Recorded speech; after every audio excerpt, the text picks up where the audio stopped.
Hola a todos, hola a todas. En este video vamos a analizar la cuestión de la suspensión y la finalización de los tratados internacionales. En realidad, para hacerlo más sencillo, vamos a enfocarnos exclusivamente en la terminación y vamos a dejarles para que miren ustedes en la Convención de Viena los artículos que refieren a la suspensión temporal de un tratado, que son muy similares. Las causales de terminación de tratados pueden dividirse en 4 categorías. Primero, un tratado puede terminar por disposición del propio tratado. Segundo, puede terminar por la voluntad de las partes. Tercero, puede terminar como consecuencia de una violación grave. Y por último, puede terminar por algunas causas ajenas al propio tratado. Si miran bien esta lista, verán que las dos primeras de esas causales se basan en el principio fundamental de la teoría de las fuentes, que el derecho internacional emana del consentimiento de los estados. Si los estados deciden retirar ese consentimiento, sea previéndolo en el propio tratado o más tarde, esas obligaciones dejan de estar vigentes. Los otros dos grupos de causales, la violación grave y causas ajenas al tratado, tienen sus particularidades que veremos en unos minutos. Empecemos entonces por el principio. La primera posibilidad de terminación es que el propio tratado prevea esta circunstancia. Algunos tratados contienen cláusulas que determinan su propia duración, o la fecha de su terminación, o una condición o un evento que provoca su terminación. Además, el tratado puede prever un derecho a denunciar o retirarse del tratado en circunstancias específicas o en general abierto. El consentimiento aquí es rey. Si las partes lo previeron, la Convención de Viena lo acepta. Pasemos a la segunda causal de terminación, por voluntad posterior de las partes. Aquí debemos distinguir 4 supuestos distintos. El primero es que todas las partes estén de acuerdo explícitamente en dar por finalizado el tratado. En este caso, por aplicación del principio de pacta sunt servanda y del principio del consentimiento en general, no hay problema. Se da por terminado el tratado y punto. En el segundo supuesto, las partes están de acuerdo en terminar el tratado, pero no explícitamente, sino implícitamente. Es decir, firman un nuevo tratado que asume que el anterior no funciona más. ¿Se termina en ese caso el primer tratado? La respuesta que da el artículo 59 de la Convención de Viena es que sí. Y el mismo artículo explica cuándo es que se puede decir que existe esa voluntad implícita de dar por terminado el tratado anterior. Pueden ser dos situaciones. O bien que se desprenda del tratado posterior, o que conste de otro modo que ha sido la intención de las partes, que la materia se rija por ese nuevo tratado, y que por lo tanto no se rija por el anterior. O bien que las disposiciones del tratado posterior sean hasta tal punto incompatibles con las del tratado anterior, que los dos tratados no puedan aplicarse simultáneamente. Pasemos al tercer supuesto, que es distinto de los dos anteriores. ¿Qué pasa si solo una, y no todas las partes, es la que quiere dar por terminadas sus obligaciones impuestas por el tratado? ¿Puede hacerlo? En principio, si el consentimiento de los estados es la piedra basal del sistema, parecería que sí, que cualquier estado debería poder retirar su consentimiento en cualquier momento. Si no, no es verdadero consentimiento. Ahora bien, ¿qué problema tendría esto? Bueno, aquí reaparece lo que alguna vez llamamos la paradoja de la soberanía. En el derecho internacional tradicional, el orden surge exclusivamente de los estados, que son igualmente soberanos, es decir, no tienen ningún poder superior que los obligue. ¿Qué es lo que hace que, si son soberanos, entonces, no puedan decidir dejar de cumplir con ese orden al que se comprometieron después del compromiso? Podrían aceptar cumplir cuando les convenga y retirar su consentimiento cuando no les convenga más. ¿Esto puede ser así? ¿Qué solución tiene el sistema jurídico internacional para esto? Para este problema de ida y vuelta del consentimiento. La realidad es que la mayor parte de los tratados contiene cláusulas estableciendo si, cuándo y cómo los estados pueden denunciar el tratado. En general requieren un preaviso de 12 o 18 meses y de ese modo mitigan los efectos de esta paradoja. Pero en los casos en los que el tratado no disponga nada respecto de la posibilidad de denuncia o retiro, se aplica el artículo 56 de la Convención de Viena. Ese artículo dice que, en principio, las partes no podrán denunciar el tratado, a menos a que conste que fue la intención de las partes admitir la posibilidad de denuncia o de retiro, lo mismo pero implícito, o b, que el derecho de denuncia o retiro pueda inferirse de la naturaleza del tratado. En otras palabras, no se podrá denunciar a menos que las partes hayan previsto implícitamente esa posibilidad. Fíjense, es explícito o implícito, pero las partes lo tienen que haber previsto. De ese modo se soluciona la paradoja. Pero aún en ese caso, según el artículo 56, deberán darle un preaviso de 12 meses a sus contrapartes antes de que opere la denuncia. ¿Cuál sería entonces el camino que debería seguir un estado que quiera terminar un tratado sin cláusula de terminación? Bueno, puede argumentar que puede inferirse, artículo 56 de la Convención, la posibilidad de denunciar, o negociar con los demás estados y terminarlo de común acuerdo, artículo 54 de la Convención. Una situación de este tipo se dio en agosto de 1997, cuando el gobierno de la República Democrática de Corea, República Popular Democrática de Corea, perdón, Corea del Norte, le notificó al secretario general de las Naciones Unidas la denuncia de ese Estado al Pacto Internacional de Derechos Civiles y Políticos, uno de los dos tratados vertebrales del Sistema Universal de Derechos Humanos. El secretario general planteó sus dudas sobre la legalidad de esta decisión y el Comité de Derechos Humanos, el órgano a cargo de la interpretación del pacto, decidió emitir una observación general analizando la cuestión.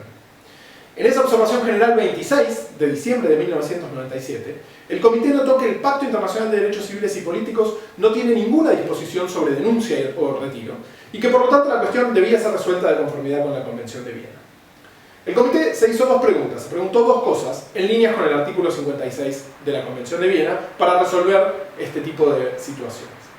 La primera pregunta es si pudo haber sido una mera omisión de los estados, no intencional, no haber previsto la posibilidad de denuncia del tratado, del Pacto Internacional de Derechos Civiles y Políticos. El Comité rápidamente concluyó que no, dado que otros tratados conexos sí lo previeron. Es decir, los mismos estados tuvieron en cuenta en este caso la posibilidad de permitir la denuncia, pero decidieron no hacerlo. Segundo, se preguntó el Comité, ¿es el pacto por su naturaleza susceptible de denuncia? Bueno, una vez más concluyó que no. Les leo dos fragmentitos de esa decisión. Dice: junto con el Pacto Internacional de Derechos Económicos, Sociales y Culturales, que fue preparado y aprobado al mismo tiempo que él, el pacto codifica en forma de tratado los derechos humanos universales consagrados en la Declaración Universal de Derechos Humanos. Instrumento este que, juntamente con los otros dos, configura lo que se denomina Carta Internacional de Derechos Humanos.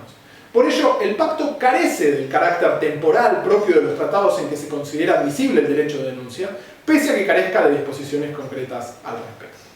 En consecuencia, el Comité tiene el firme convencimiento de que el derecho internacional no permite que un Estado que haya ratificado el pacto o se haya adherido a él originariamente a título de sucesión lo denuncie ni se retire de él. La conclusión es que el Pacto Internacional de Derechos Civiles y Políticos no permite implícitamente el derecho de denuncia.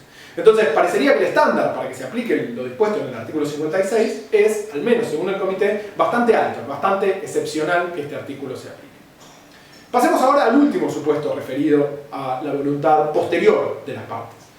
Esta es la ocasión en la que un tratado multilateral prevé un número mínimo de estados para entrar en vigor y que luego de su entrada en vigor, varios estados lo denuncien y el número total de estados sea menor a ese mínimo que habían previsto para la entrada en vigor. La solución de la Convención de Viena a estos casos está en el artículo 55. A menos que el propio acuerdo así lo disponga, el tratado no se da por finalizado. Hasta allí, la situación es en que un tratado termina por voluntad de las partes, anterior o posterior.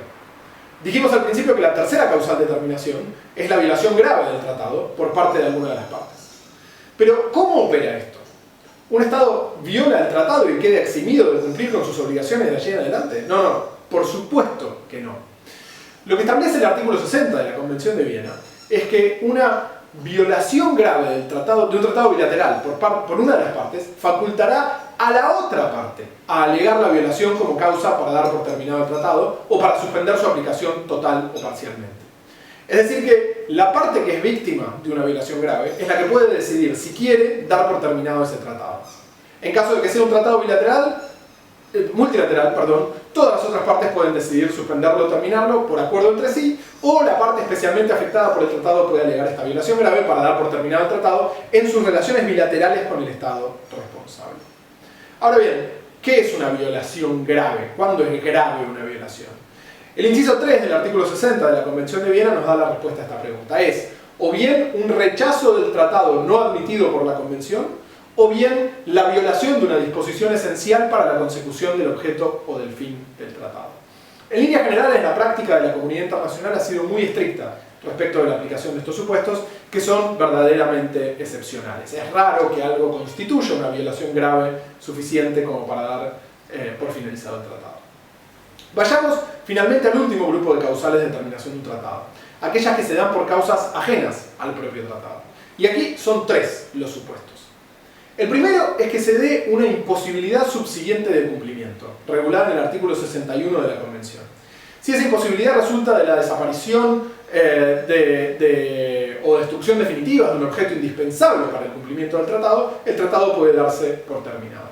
Los redactores de la convención estaban pensando así en la inmersión de una isla, el secado del lecho de un río, la destrucción de instalaciones por un terremoto, etc. En esos casos, cuando el tratado tenía que ver con la utilización de esos recursos, el tratado se da por terminado porque no tiene razón de ser.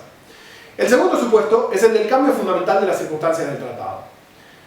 Si ciertas circunstancias que constituían la base esencial del consentimiento de las partes en obligarse por el tratado, dice la Convención, cambian, y esto modifica radicalmente el alcance de las obligaciones que todavía deban cumplirse en virtud del tratado, entonces cualquier parte puede considerar terminado el tratado, si cambian las circunstancias por las cuales decidieron firmarlo.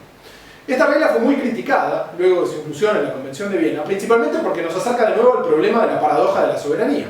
Si los estados pueden alegar que cambiaron las circunstancias para dejar de cumplir con sus obligaciones, entonces no están verdaderamente obligados. Pueden buscar cualquier excusa en cualquier cambio de las circunstancias para evadir esas responsabilidades. Por este motivo, esta regla, la del cambio fundamental de circunstancias, es interpretada de un modo muy estricto y no fue aplicada casi nunca en la jurisprudencia. El tercer supuesto, les decía que había tres, es uno en el cual una causa ajena al propio tratado puede ser suficiente para darlo por terminado. El tercer supuesto es uno que tiene que ver con la emergencia de una norma de jus cogens sobreviniente. Supónganse que dos estados tenían firmado un tratado regulando la trata de esclavos. ¿Ese tratado sigue siendo válido hoy? Parecería que no, aun cuando las partes no hayan expresado su voluntad al respecto. El derecho internacional actual, a diferencia del siglo XV, por ejemplo, no permite la trata de esclavos. Una distinción: si la norma de jus cogens es posterior al tratado, como en el ejemplo que les daba, entonces dará lugar a la terminación del tratado. Ahora, si la norma es anterior al tratado, el tratado será directamente nulo, como vimos en otro video. Bien, creo que eso es todo por hoy. Nos vemos en el próximo video. Gracias.